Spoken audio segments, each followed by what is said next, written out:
Do you all remember that old school spaceworld demo that Nintendo gave back in 2000? I sure do. Man, did it look cool.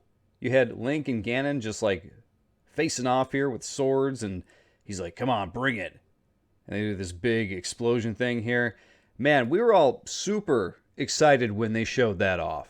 Which made it even more confusing when a short while later Nintendo decided to show off Wind Waker, right? Because it had this cell shaded look. It looked like a cartoon, hence Toon Link, right above me there. Now, when they showed off Wind Waker, it didn't bother me as much. I know a lot of people were really pissed off that they showed off that realistic Space World demo, and then eventually we got Wind Waker. And me personally, I didn't care. I was like, oh, it's a new Zelda, and I really like this animated look. I don't know. I grew up, watching animated Disney movies and other animated movies. So when I saw this, like at that time, I had not heard of Studio Ghibli or any of, yeah, I hadn't watched really any anime except for Dragon Ball Z at that point. But this has that kind of influence to it, right? But I had never heard of those things, but I did grow up on animated movies. So when I saw this, I was like, oh, this looks amazing. The amount of, you know, emotion that Link shows off in this game in different situations where his eyes light up when things happen and everything, it was kind of next level, really, in a way. The last time they had any kind of like really high fidelity cartoon style game like that was Dragon's Lair, and that game was not very fun to play in the arcade. But regardless, I mean, it was a blanket thing. People were really pissed off. They started calling it Zelda, and people were not excited for it. I don't know. For me though, I pre-ordered it. I went and picked it up. The day it released, I had to work, but I went and picked it up right after work, and I played it for a few hours after work, and I thought the game was great. When I first booted it up, and they show the title screen, and you're introduced to the island that you start off on, I was just like, man, this is awesome. Like the world feels so lived in and has this like fun, adventurous feel to it. I felt like they nailed it. But that doesn't change the fact that a lot of people didn't want this game. It's really what it came down to. They thought it looked too cartoony, too kiddie-ish. Me personally, I really don't care as long as the game is fun. I don't care how it looks. But apparently, the people were not the only ones out there who were irritated that they had this new cartoony Zelda. Apparently, Miyamoto, the father of Mario and Donkey Kong and other such famous video game characters, was not a fan of it either.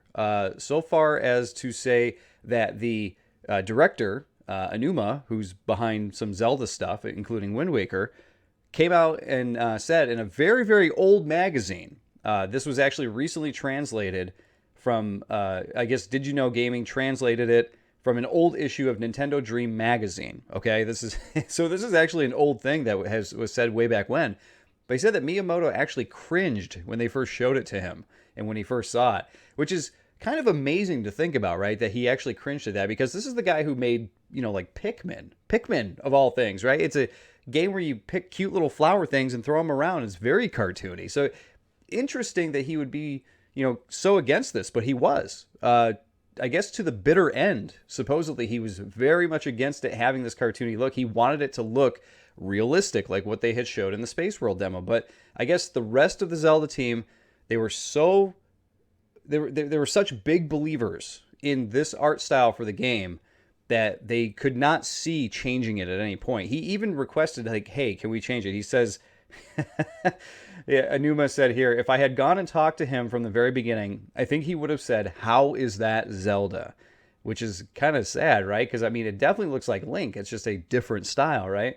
But he says Miyamoto had trouble letting go of the realistic Link art style until the very end. At some point, I guess he had to give a presentation against his will, and that's when he said something to me like, it's not too late to change course and make this a realistic Zelda. Wow.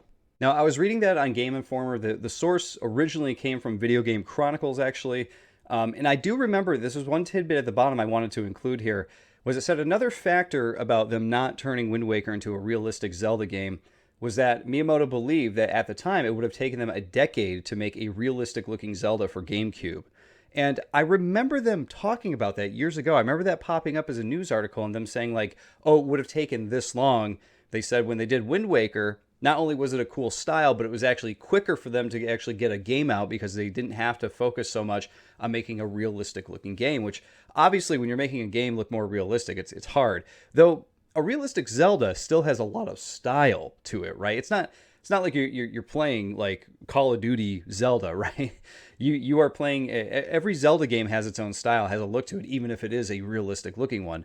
So eventually later Twilight Princess did come out and it was more realistic looking, but it still had like really goofy looking characters and that kind of thing. So to me it's strange because when you say realistic, I mean it's a variable, right? You know, you got this, you know, I guess on one end you got the Wind Waker and on the other end you have Twilight Princess, I guess, right? And somewhere in the middle there, I guess, is where all the other Zelda games reside.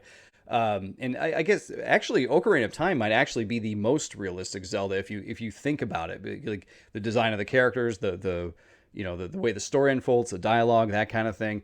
And so, you know, Twilight Princess might even be before that. Like, so it might go Wind Waker, Twilight Princess somewhere at like the 75% mark and 100% Ocarina of Time. I don't know. However you guys look at it, you know, that's kind of how I look at it here. But it is interesting because I mean, Twilight Princess did come out as a Wii launch game, which was several years later. I know the GameCube didn't do well, which is unfortunate. It had a lot of great games on it. And that Space World demo actually shows, if you haven't seen the Space World demo, I'll include that in the links with the articles here in the description in case you want to watch it. But it showed off a lot of great stuff like Luigi's Mansion and Metroid Prime. Really unfortunate that the GameCube did not do better during its time.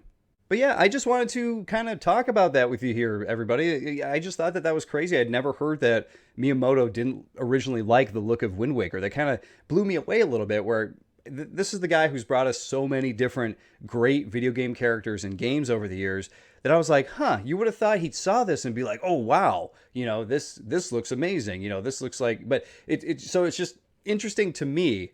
Like I said, the guy who created something like Pikmin, for example, looked at this and said, like, it needs to be more realistic, right?